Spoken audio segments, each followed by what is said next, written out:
I remember the day I stumbled upon the ad for the retreat like it was yesterday. The monotonous gray of my cubicle walls seemed to close in around me, each tick of the clock, a stark reminder of the mundane cycle my life had become. I was Mel, a mid-level office worker with nothing but a stack of papers and a half-dead office plant for company. That was until an online ad caught my eye, flashing images of a luxurious retreat nestled in a lush, hidden valley. Transform your life, it promised. A change was exactly what I needed. The retreat was named Elysium Fields, a name that evoked images of paradise. The charismatic leader of the retreat, Dominic, was the embodiment of success. His photos showed a man with a magnetic presence, standing beside flashy Bugattis, boasting about his MMA triumphs, and making grandiose chess moves. He was a Tate-like figure, someone who seemed to have mastered the art of living. Upon arrival, the reality of Elysium Fields surpassed even the alluring images I had seen online. The sprawling estate was breathtaking, with manicured gardens, sparkling fountains, and facilities that screamed luxury. The staff greeted me with warm smiles, ushering me into a world of opulence I had only dreamed of.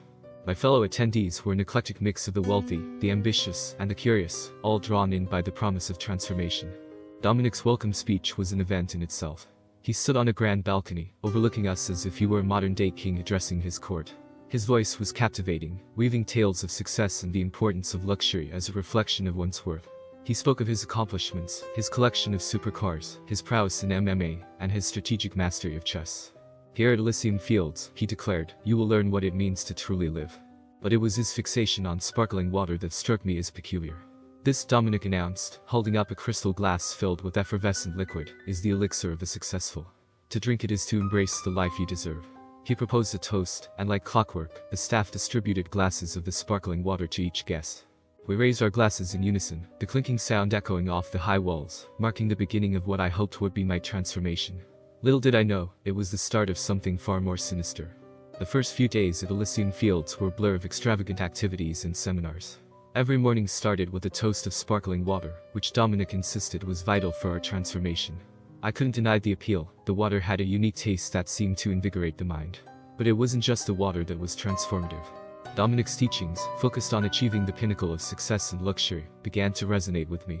I felt myself drawn into his world, captivated by his vision of what life could be. But it wasn't just about the lavish lifestyle. Dominic's philosophy was deeply ingrained in every aspect of the retreat. We were encouraged to compete in various activities, from chess tournaments that mimicked Dominic's strategic thinking to intense MMA-style workouts that tested our physical limits. The winners were often rewarded with prizes and rare vintages of sparkling water, further reinforcing the belief in its mystical properties. As the days passed, I noticed a shift in the atmosphere. The attendees, initially friendly and diverse in their backgrounds, began to change. Conversations started to revolve solely around wealth, status, and material possessions. The term brokies, previously unheard of, became a common slur used to mock those who failed at the retreat's activities. A sense of aggressive competition replaced the initial camaraderie. One night, while walking back to my room, I overheard a heated argument between two attendees. They were boasting about their wealth and achievements, their voices dripping with contempt for those less successful. It was a far cry from the enlightened discussions I had anticipated when I signed up for the retreat. That was the moment I realized something was amiss at Elysium Fields. The change was subtle yet pervasive, and it was then I decided to delve deeper into the true nature of this retreat and its enigmatic leader. My curiosity, however, would soon lead me down a path far darker than I could have imagined. My suspicion about the retreat grew each day, as I watched the transformation of the attendees. The once diverse group now seemed like replicas of one another, parroting Dominic's ideologies and obsessing over material wealth. The sparkling water, once a symbol of luxury, now felt like a chain binding us to Dominic's will. Determined to uncover the truth, I began my investigation discreetly. My first step was to explore the retreat's grounds under the guise of evening strolls. The estate was vast, with areas that seemed off-limits to guests. I noticed staff members carrying crates of sparkling water towards these restricted areas, their expressions stern and focused. One night, I managed to follow a staff member to a secluded part of the estate. Hidden behind thick foliage was a small building, emitting a faint eerie glow. As I peered through a window, I saw rows of tanks filled with sparkling water, connected to a strange pulsating mass at the center. It was unlike anything I had ever seen, a living entity that seemed to be infusing the water with its essence. My heart raced as the reality of the situation dawned on me.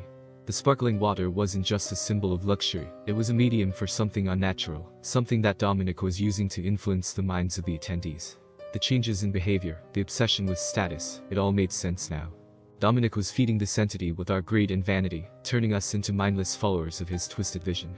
I rushed back to my room, my mind reeling from the discovery. I knew I had to act fast. The retreat was no longer a haven of transformation, it was a trap, and we were all ensnared in Dominic's game. The next morning, I resolved to confront him, to expose his deception and free myself and the others from his control. But I was woefully unprepared for the confrontation that awaited me. Armed with the knowledge of Dominic's deception, I confronted him after the morning gathering. My heart pounded as I demanded answers, the image of the grotesque entities still vivid in my mind. Dominic's reaction was not one of shock or denial, but rather a twisted sense of pride. "You've seen it, haven't you?" Dominic said, his voice steady and cold. "The heart of Elysium Fields.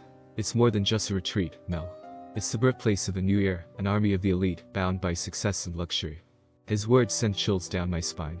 He spoke of the entity in the water as a gift, a way to elevate humanity to its true potential. The attendees, once normal people seeking change, were now mere pawns in his grand design. He boasted about how their greed and vanity fed the entity, making it stronger, and in turn, making his followers more devoted. The realization hit me like a ton of bricks. The attendees weren't just changing mentally, they were transforming into something non-human. Their eyes glinted with a malicious gleam, their smiles too wide, their laughter mocking and cruel. They no longer spoke of dreams or aspirations, but only of wealth, status, and the derision of those they deemed inferior. I watched in horror as Dominic raised his glass of sparkling water, signaling the others to do the same. They drank in unison, their bodies shuddering as the entity's influence took hold. Their voices merged into a cacophony of mockery, belittling and taunting invisible foes. They were no longer the people they once were, they had become extensions of Dominic's will, mindless followers in a cult of sparkling water. Their retreat was no longer a safe haven. It was a prison, and I was trapped with no clear way out. Panic set in as I realized the gravity of my situation. I had to escape, but the path to freedom was through a maze of transformed zealots, all under Dominic's control. My escape would be a gamble, but it was a risk I had to take to save myself from a fate worse than death. The escape from Elysium Fields was a terrifying ordeal. I moved stealthily, avoiding the once friendly faces now twisted into grotesque parodies of joy and success. Their mocking laughter and scornful taunts echoed through the halls, a constant reminder of the danger I was in. The retreat had become a labyrinthine trap, with every turn a potential encounter with Dominic's transformed followers. In my frantic escape, I stumbled upon others who, like me, were desperate to flee. We formed a small group, each of us sharing the same horrified realization of the retreat's true nature. Together, we navigated through the estate, using our knowledge of the layout and the cover of night. Our journey was fraught with close calls. Several times we had to hide or take detours as groups of followers roamed the grounds, their conversations a disturbing mix of vanity and greed. The entity had stripped them of their humanity, leaving only a hunger for materialistic validation. As we neared the perimeter of the estate, the reality of our situation sunk in. The entity's influence was powerful, and escaping its grasp would not go unnoticed. Dominic, with his army of followers, would not let us leave easily. Our final obstacle was a heavily guarded gate. It was our only way out, but getting past the guards seemed impossible. In a moment of desperation, we devised a plan to create a distraction, giving us a narrow window to slip through the gate. The plan was risky, but it was our only chance. With our hearts racing, we executed the distraction. The guards were momentarily drawn away, their attention fixated on the commotion we had caused. Seizing the opportunity, we dashed towards the gate, our every step fueled by adrenaline and fear. As we passed through the gate, the chilling sounds of Elysium Fields faded into the night. We had escaped, but the relief was short-lived. The experience had left an indelible mark on us. The world outside seemed different now, tainted by the knowledge of what we had witnessed. The retreat might have been behind us, but its echoes lingered. The obsession with status and luxury was not confined to the walls of Elysium Fields. It was a pervasive force, slowly seeping into the fabric of society. As I looked back at the imposing gates, a haunting thought crossed my mind. The entity's influence was far-reaching, and our escape might have only been the beginning of a much larger battle. The days following my escape from Elysium Fields were a blend of relief and paranoia. The once comforting familiarity of my apartment now felt alien, as if the shadows held secrets I was now painfully aware of. I struggled to reconcile the harrowing experiences at the retreat with the normalcy of my previous life. I couldn't shake off the feeling of being watched, of being followed.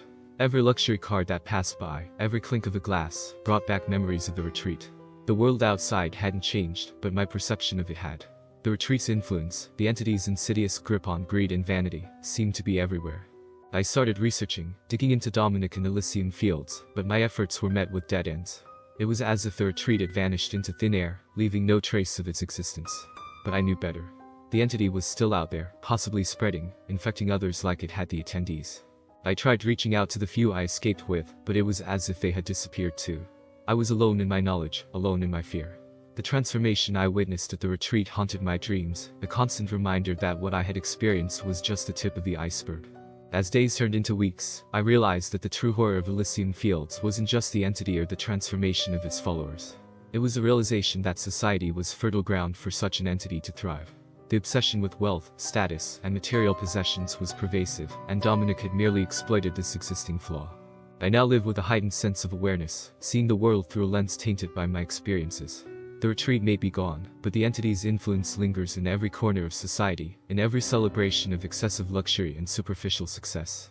The story of Elysium Fields remains untold, a dark chapter in my life that most would find unbelievable. But I know the truth. The retreat was real, the danger was real, and the entity is still out there, waiting, thriving in the shadows of human vanity. As I walk the streets, observing the world around me, I can't help but wonder how many others have experienced what I have, how many other Elysium Fields exist, hidden in plain sight. The thought is chilling, and I am left with an unsettling certainty. The retreat was just the beginning, and the true horror lies in what is yet to come.